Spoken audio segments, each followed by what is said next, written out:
ending the day. We're seeing them as late in the morning as about 9 a.m., as early in the evening as about 6 p.m. for those wolves.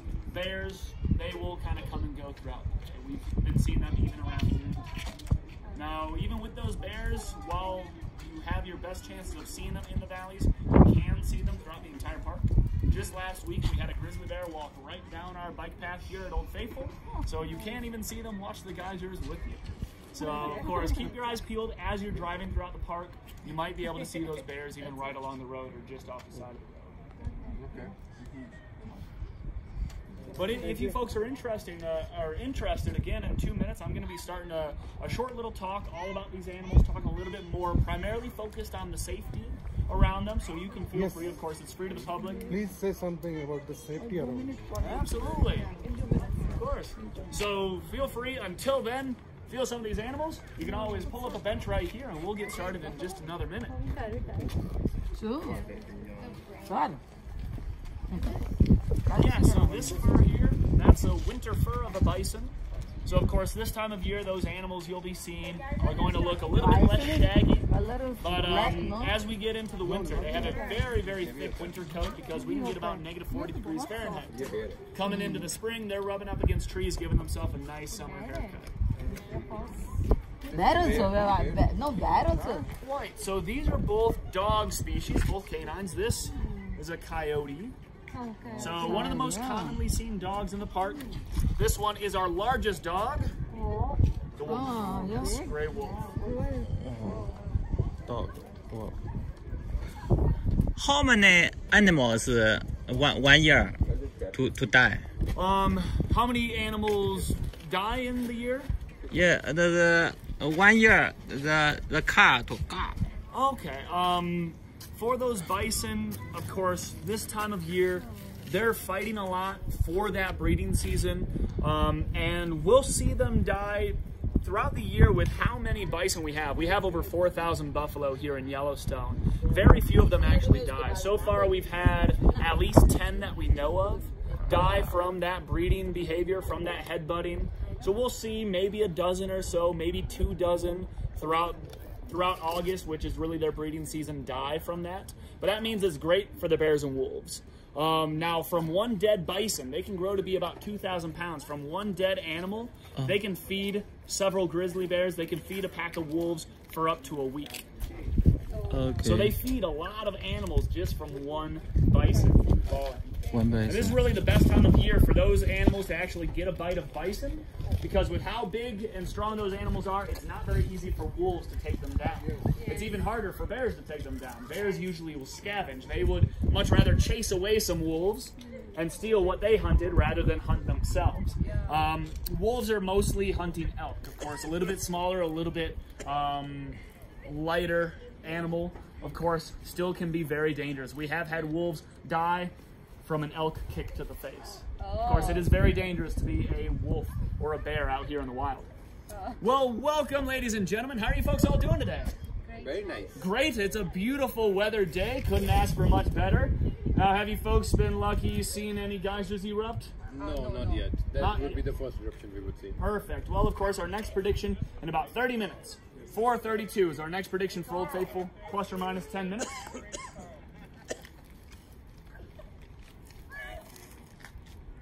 Are we doing the YMCA? What's happening? Hello! Aloha! Hey, if anybody's interested, I'm starting a program right now all about wildlife. You can feel free to come on over here in the warm sunshine and watch. Now, even though those geysers, Old Faithful, our hot springs, those are what made Yellowstone what it is. Those are what put us on the map and turned us into a national park in 1872.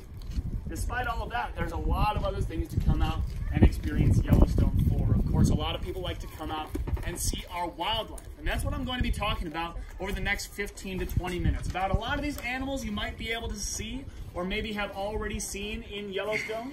Especially how to tell the difference between some of those similar animals, how to read the animal's behavior, and especially how to stay safe around these wild lands of Yellowstone. Now, quick show of hand, who has seen some wildlife so far? I know a few of you saw that one bison. Anybody else here seen a bison or a buffalo here in the park?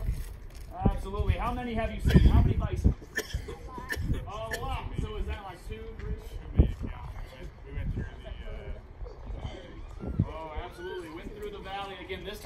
those bison are going to be most active in Hayden Valley, just north of Yellowstone Lake. Fantastic. And Lamar Valley, which is up in the far northeast of the park. It is still their breeding season. So those bulls are still fighting. There are still calves out there. And it is a great place to see, of our 4,290 bison here in Yellowstone, to see most of them. So, we've seen bison. Who's seen something other than bison? I've seen elk. Elk, absolutely. Anybody else here seen elk or deer or moose in the park? And where's most of the elk at? Most of the elk this time of year are going to be along Yellowstone Lake or up in Mammoth Hot Springs. So we're actually getting close to the breeding season for the elk. So those bulls with their antlers are almost all done, or most of them are done, growing their antlers as big as they are. Some of them still have some velvet on. What else have you seen, bud? You've seen elk too. Wonderful. Anybody here seen one of our dog species? Fox, coyote, wolf? How about bears? Any luck with bears yet? All right, well, we're going to be talking again about some of these animals and where you might be able to see them and how to stay safe around them. Now, where can you find a bear? Of course, throughout the entire park you can see them. For most of the animals, best spots are going to be Hayden and Lamar Valley as well. That goes for the wolves too. Since those bison are there fighting, getting injured, those bears and wolves are hanging around to see if they can pick one of them off. So around them, I'll talk a little bit more about when they're active. But again, those two big valleys are going to be great for a variety of wildlife. Now, a lot of people, when they think about Yellowstone animals, they think about this guy right here. Of course, what are we looking at? Bison. Yeah, bison. What you are looking at right here is the most dangerous animal in all of Yellowstone. And that's because in number of emergency room visits, this guy takes the cake. Because one, we have so many of them. Again, 4,290 bison in all of Yellowstone. And a lot of people don't see any problem with getting close. They see that big, fluffy brown cow, and they go up for a picture. I have seen parents try to put their babies on top of bison to get a photograph. Do not do that. Of course, these are still wild animals. And how does a bison protect themselves? Absolutely, with that horn. I'm going to hand this around. Feel free to feel that. What is that horn made out of? Keratin, absolutely. That is the same stuff that makes your fingernails and your hair. So that is just one big toenail growing up over the skull of that animal. And even though feeling the tip of that, it doesn't really feel sharp, doesn't really feel pointy. But when you put it on the end of a 2,000-pound animal that can run up to 35 miles an hour and jump 6 feet high, that can become a very big free piercing. Now, another way they protect themselves is not just with the horn, but with that thick, dense skull on their forehead. Of course, when they're headbutting each other, they need that strong skull. When they're headbutting us, or wolves, or bears to protect themselves, they need that very strong, sturdy skull. So again, in terms of emergency room visits, that bison has done the most damage. Now, I know a few of you have our Junior Ranger book, and I know it says in there, but what is the best way to stay safe around these animals here in Yellowstone? Don't get close. Very good. Keep a safe distance. Absolutely. Very good job, bud. You've been studying. Now, for these bison, we say the safe distance to keep from our bison and our elk and our moose and our bighorn sheep is 25 yards.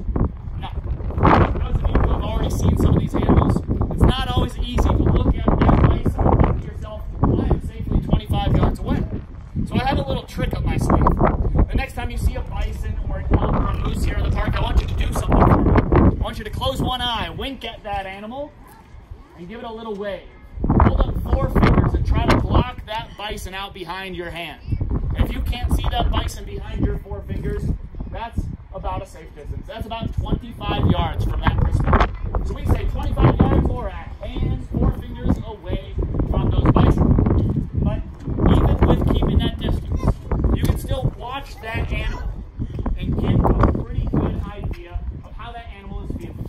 Because just like us, we will show in our body language if we are uncomfortable, if we are afraid, or if we are becoming aggressive or uncomfortable with how close somebody is to us or those bison's calves. Now for those bison, they do a few different things to let us know if we are too close. First and foremost, they will usually scrape at the ground with their front hoof. Just like the bull at the rodeo, they will lower their head, show you those big horns, and slowly shake their head at you, as if they're saying, no, don't come any closer. But the most telltale sign of an agitated or uncomfortable bison, you don't want to look at the head, you want to look at the back. And that's because they will do something that we call flagging. You will see that tail, that flag, go from hanging down to standing straight up, full max. That means one of two things. We call that charge or discharge. So of course that means either that animal is uncomfortable with how close you are and might be getting ready to charge and attack and chase you off, or they have to go to the bathroom. So if that flag raises and nothing comes out, you might want to step back a little bit further because that animal is telling you that you are too close. Now, with another one of our animals here that does not have horns, but instead has antlers, who does this belong to? Elk. Very good. Now, this is the elk. Another name for that animal is the wapiti, and that is a Native American word that means white-rumped. You know you are looking at an elk if you look at its backside, at its rump, and see this big white round target. Of course, that is telltale of those elk. Now, of course, it is only the males, only the bulls that grow these antlers. They grow them once a year for the rut, for their breeding season. That is throughout September. They're using that to fight the other bulls and show off to the girls. But after that rut, they lose those antlers for the winter and then grow them back bigger the next year. Now, throughout September, throughout that breeding season, of course, a bull elk can do damage. Of course, they are agitated. They are on high alert.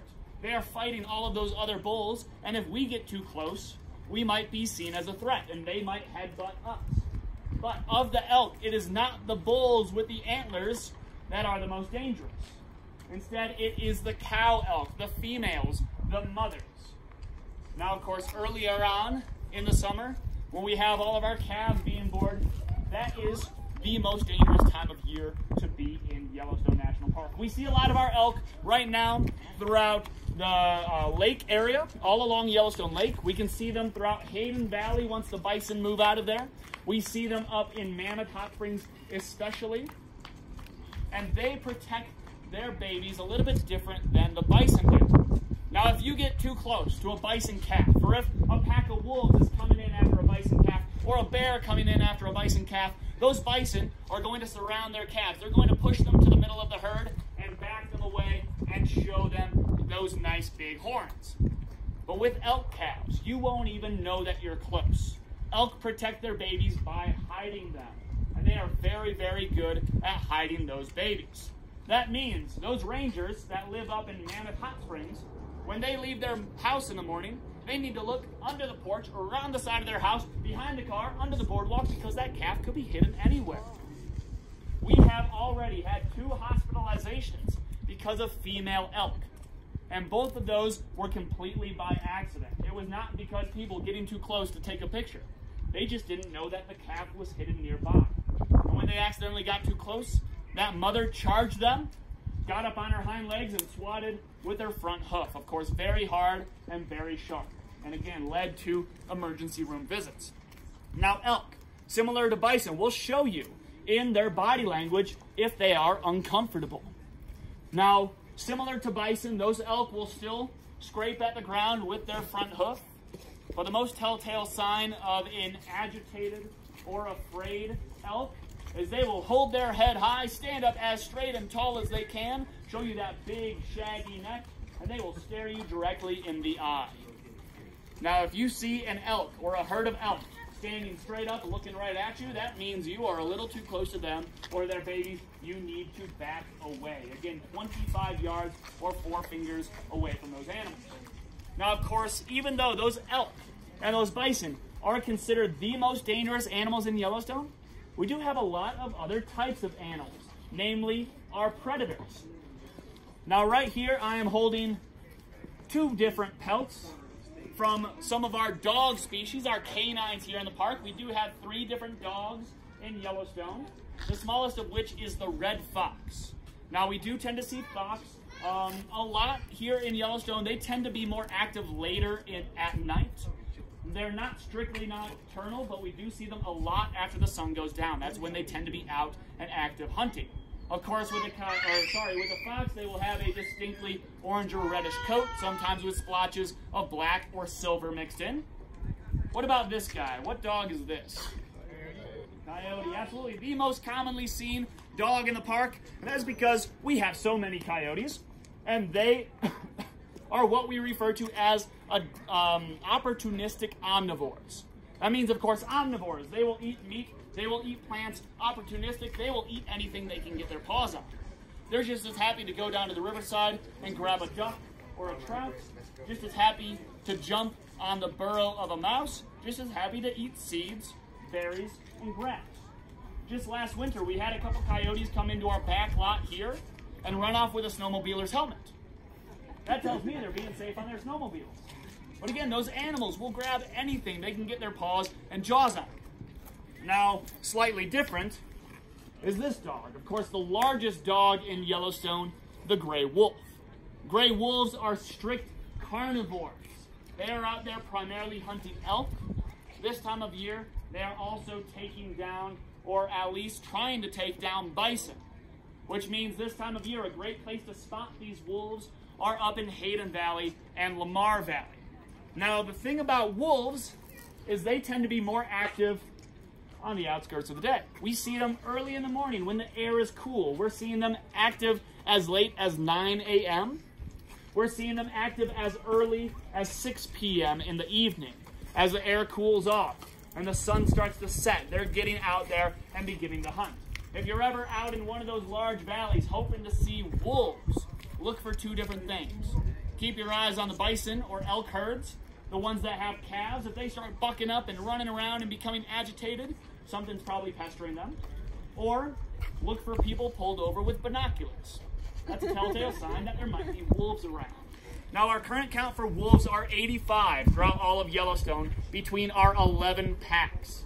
And that number will average right around 100 wolves from year to year. Now, we have never had a wolf attack on humans here in Yellowstone, but that's not to say they are not dangerous. Of course, I don't want to be the one that ends up in the middle of a pack of wolves, especially if there's pups around. So we still say keep a safe distance from those wolves. Now, unlike the bison, it's not 25 yards. Instead, we ask you to stay 100 yards from our wolves. This goes for bears as well. Now, what that means is similar to that 4-finger tool. Instead, for a wolf, you want to close one eye, wink at that animal, and give it a thumbs up. Try and block it out behind your thumb. If you can't see that wolf, or again, that bear behind your thumb, that's about 100 yards. That's a safe perspective right there, a safe distance. Now, of course, that brings us to one final animal here, and that is the bear.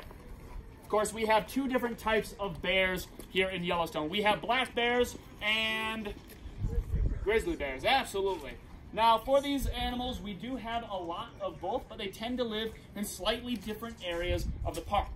Now, for our black bears, we have currently 300 to 400 black bears in all of Yellowstone, but they like to live in the lower elevations near forested areas. So up in Mammoth Hot Springs, up in Lamar Valley, up in Blacktail Plateau, which is the stretch in between those 2 areas, where there's a mixture of forest. They have aspen groves. They have pine groves. That's where those black bears like to inhabit. As for those grizzly bears, they like the higher elevation. They're around Old Faithful. They're around the canyon. They're around the lake because we are above 7,000 feet of elevation, and they like being out in the wide meadows. If you're ever driving through an open space, a meadow, a valley, or on the edge of a forest, that's where you might have some luck possibly seeing grizzlies being active.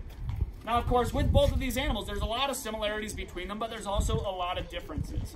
What's a good way to tell the difference between a black bear and a grizzly here in the park? The hump on the back. Hump on the back, absolutely. Which bear has that hump?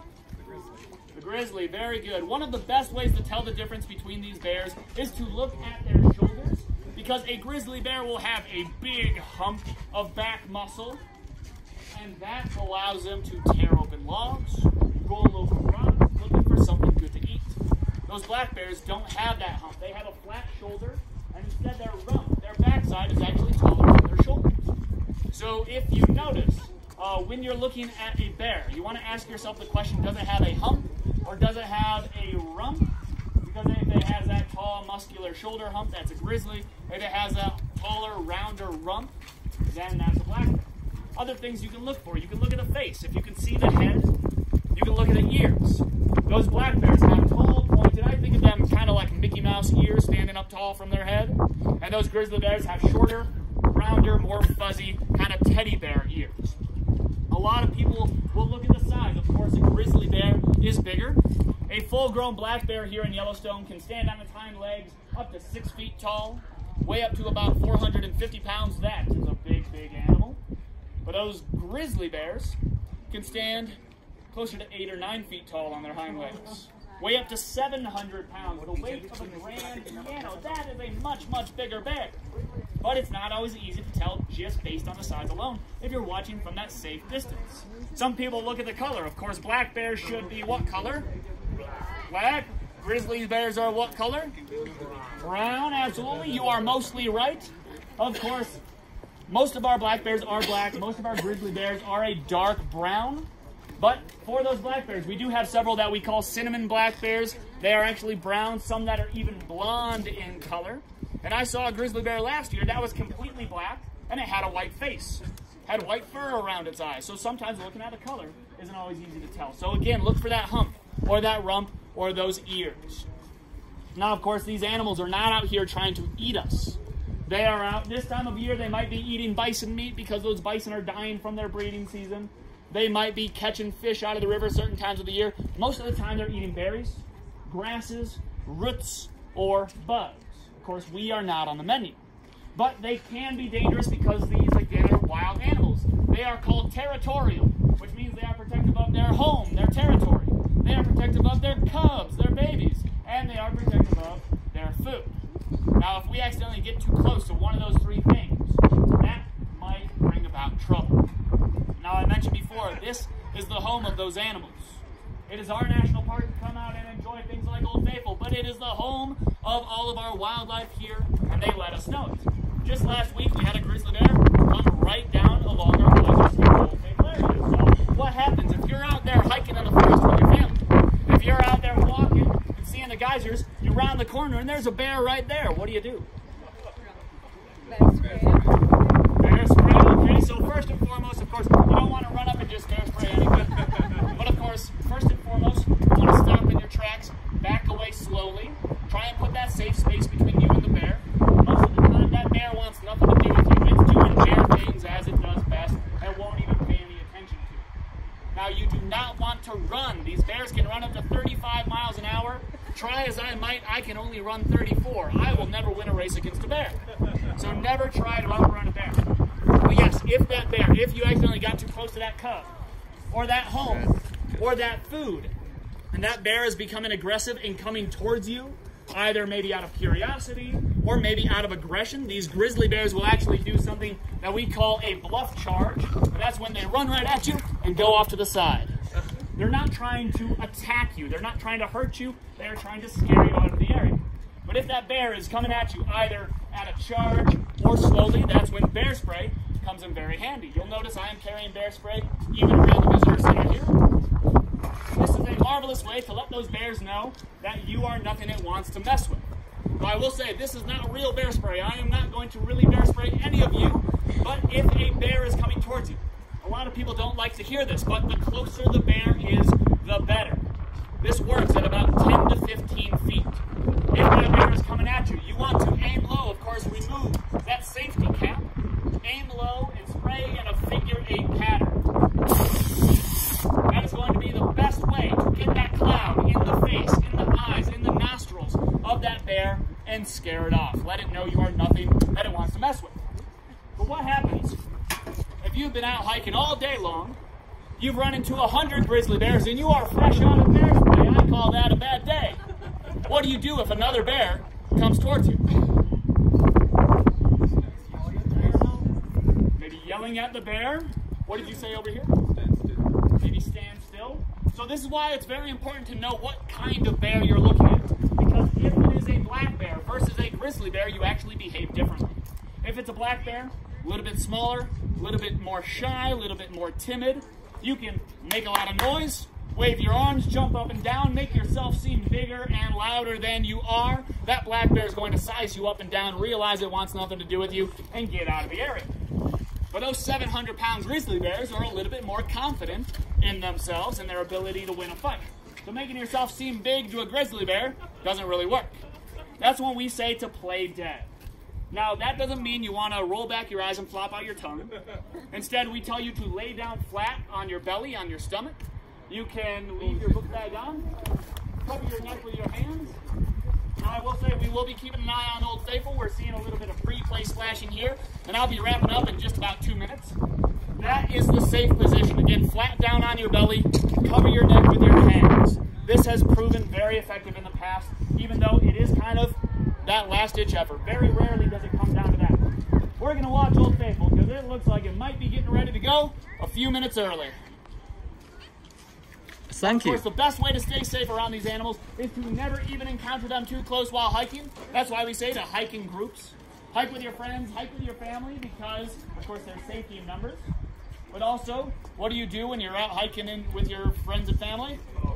Talking, you're making noise, you're laughing, you're being loud. Those bears are hearing you, which means if you then round the corner, they're not going to be surprised if they see you. They already knew you were coming. They will hear something is on their way, and they will get out of the area. Now, us park rangers, when we are out hiking in the forest, if we're coming through an area we can't see around us, maybe around some bushes or up over a hill, we will actually yell something out. We will yell out, "Hey, bear!" Can you guys all do that for me real quick? Hey, bear! Hey, boy! Absolutely. That is us talking to those animals. That's us saying, "Hey, there's a bear around the corner. We're on our way. Please move." Those animals will hear us. They will know something is on the way, and they will get out of the area. Now, real quick, my favorite thing to do while I'm hiking in the forest is actually to sing. That's because, one, it makes the hike a lot more fun, and two, it lets those bears hear us and know we're there. Now, every time I'm out singing in the forest, I have never seen a bear too close, which I think means I have a terrible singing voice, which means I need you folks to all sing along with me. Is that okay with you? We have a small choir today. Is that okay with you? Yes. All right. Does anybody here know the song "She'll Be Coming Around the Mountain When She Comes"? Yeah. So you know that when I say "She'll be coming around the mountain when she comes," you yell back, "When she comes." Very good. I'm going to sing a song to that tune. But every time I tell you folks to say "Hey, bear," I want you to give me your loudest and proudest "Hey, bear." Think you can all do that for me? All right. I like the confidence. If you see a bear in the forest, say, "Hey, bear." Hey, bear. If you see it coming towards you, say, "Hey, bear." Hey, bear. If you don't want to mess with a bear, sing out, "Hey, bear," everywhere. If you see a bear in the forest, say, "Hey, bear." Hey, bear. That was pretty good, but I'm going to remind you folks that I am a 700-pound grizzly bear with a ukulele, and you are way too close. I need it even louder. If you're hiking around a mountain, say, "Hey, bear." Hey, bear. If you can't see around the corner, say, "Hey, bear." Hey, bear. If you sing out "Hey, bear" every day, the hey bear knows to get out of your way. If you see a bear in the forest, say, "Hey, bear." Hey, bear. All right, I think you're all ready to go out and safely hike in bear country. Now, of course, all of the animals that you see here in Yellowstone, everything as big as the mighty bison to everything as small as our ground squirrels, is important to this ecosystem. So I certainly invite you all to go out and explore and safely enjoy the rest of Yellowstone and its wilderness and wildlife. If anybody has any questions about our animals, please feel free to ask me. And if anybody has any Junior Ranger books that need signing, I can certainly sign those for you. Thank you all very much for your time. I hope you have a phenomenal rest of your day here in Yellowstone. Thank you. Mahalo.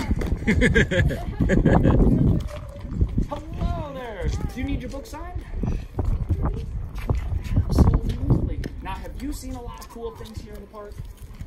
What has been your favorite thing you've seen? From the binocular. Oh, very cool. Two cups and one mug. Yeah, no, we also saw it with the RV when we were driving to the camp. Oh, you saw one while you were driving too. That is awesome. Oh, well, there you go. Thank you for joining. Thank you. Of course. Now, how about you three? What's been your favorite part of Yellowstone? Falls. The falls over in the canyon? Bison. Absolutely. Don't tell Old Faithful. That's my favorite place in the park too. That is such a cool area. Bison. The bison. That's right. You said you saw a lot of bison, right? That you couldn't even count? So cool. We had a traffic jam. Oh, yes. Were they right in the middle of the road? They were crossing and standing on the side, so people were just sitting in the middle of the road. So I wrote my name and the name of the program, but now you can write down something that you learned. So how about you, Bud? What was your favorite part? The waterfall too. Did you see a lot of those colors in the rocks of the canyon? What different colors did you see over in those rocks? Tan and red, absolutely, of course. Although this volcanic rock has a lot of different minerals in it, which make a lot of different colors. Well, thank you so much for joining me. I hope, are you going to go over and see Old Faithful erupt? All right, well, enjoy it. You guys have a great rest of your day. Hello. Come on, Jesse. Tell him.